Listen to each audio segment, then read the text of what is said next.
Telugu Desam party కానీ BJP కానీ అతర వామపక్షాలు అన్నీ నన్నే అడుగుతారా సార్ ఇవ్వండి రవిశంకర్ గారికి ఇవ్వండి. ఏ సార్ మిగతా పార్టీలు అందరూ కూడాను దీని మీద వాళ్ళకి సానుకూలమైనటువంటి అభిప్రాయం ఉంది. ఆ సానుకూల అభిప్రాయం ఉండగా వాళ్ళెవరూ ఓదార్చలేదు, వాళ్ళెవరూ పట్టించుకోలేదు అనేటువంటి స్టేట్మెంటు రేపటి వాళ్ళ సానుభూతిని వాళ్ళ యొక్క వ్యూవర్షిప్ను కూడా మిస్ అయ్యే అవకాశం ఉంది కదా.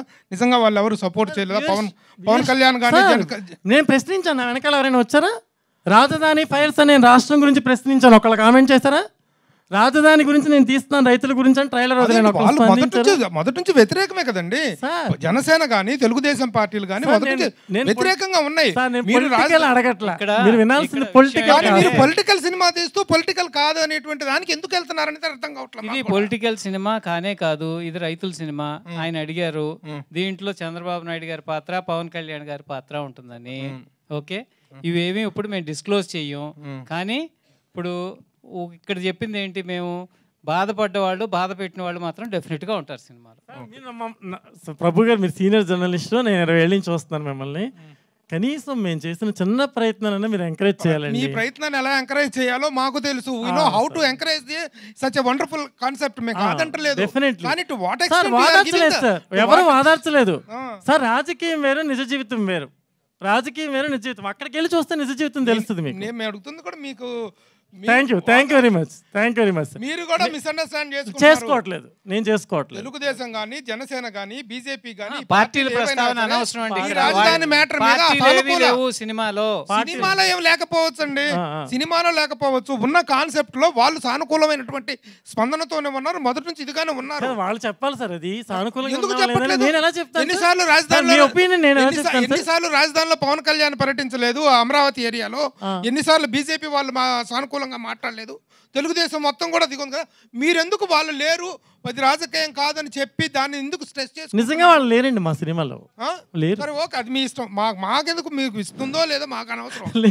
సానుభూతి లేదని చెప్పడం ప్లీజ్ రఘు గారు అర్థం చేసుకోండి. ప్రభు గారు మళ్ళీ కలుద్దాం, రాజకీయంగా వద్దు సార్, మళ్ళీ కలుద్దాం. అబద్ధాలు చెప్పి మీరు సినిమా చూడండి, మళ్ళీ అడగండి, మళ్ళీ వచ్చి ఇదే రోజు అడగండి. ఓకే, మా వినోద్కి ఇచ్చేయండి, ఎందుకు వచ్చింది కూడా మా డార్లింగ్ ఇచ్చేయండి. ప్రభు గారికి ఆయన చెప్పింది యాక్సెప్ట్ చేయాలి, ఎస్ అన్నాను. యాక్చువల్లీ ప్రభు గారు దీనిలో పొలిటిక్స్ వాళ్ళు ఉన్నారు, కానీ మేము వాళ్ళ పొలిటిక్స్ దీన్ని తీసుకోలేదు. వాళ్ళని మన ఈ రైతులుగా ఇప్పుడు ఆయన ఉన్నారు, ఆయన ఏ పార్టీ నాకు తెలియదు, బట్ ఆయన ఒక రైతులను నాకు తెలుసు. మేము ఆ యాంగిల్ మాత్రం తీసుకున్నాం. కరెక్ట్. మేము ఆయన బీజేపీ కానీ తెలుగుదేశం కానీ ఆయన కాంగ్రెస్, బట్ ఆయన రైతుల సమస్య ఏంటి ఆ యాంగిల్ మాత్రం తీసుకున్నారు. నేను అడుగుతుంది కూడా చూడండి, మీరు ఏ కోణం ఎంతవరకు తీసుకున్నారో దాన్ని మేము కాదంటున్నా. నా మిత్రుడు అడిగినటువంటి ప్రశ్న ఏంటంటే, వీటిలో ఆ పాత్రలు ఉన్నాయా, ఆ పార్టీలు వాళ్ళు ఉన్నారని అడిగితే ప్రస్తావనే లేదు, ఆయన అడిగిన ఎవరు ఓదార్చలేదు అన్న దాని మీద వచ్చినట్టు లేదు. ఆయన క్వశ్చన్ కి ఆన్సర్ ఉంటుంది, అది ఆన్సర్ కొంచెం టెక్నికల్గా చేయాల్సి వస్తుంది. ఎందుకంటే picture is going to release with in 2-3 days.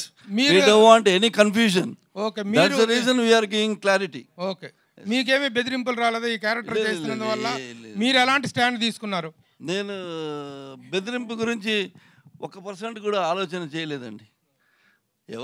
ఎవరో ఎక్కడైనా దొరికినప్పుడు చెప్పారు, ఏంటి సార్ మీరు సీనియర్ యాక్టర్, మీరు యాక్ట్ చేస్తున్నారు. నేను చేయలేదంటే ఇంకొకటి చేస్తాడు, అందుకే నేను చేసేసాను అన్న. అవును, ఎలాగా రవిశంకర్ గారు నేను చేయనంటే కూడా ఇంకొకటి అప్రోచ్ చేస్తారు. సో నేను చేస్తే ఏంటి, one of the same picture will come, అంతే అలా చేసి చెప్పా. But nobody has told me any against about this movie. Divyavani గారు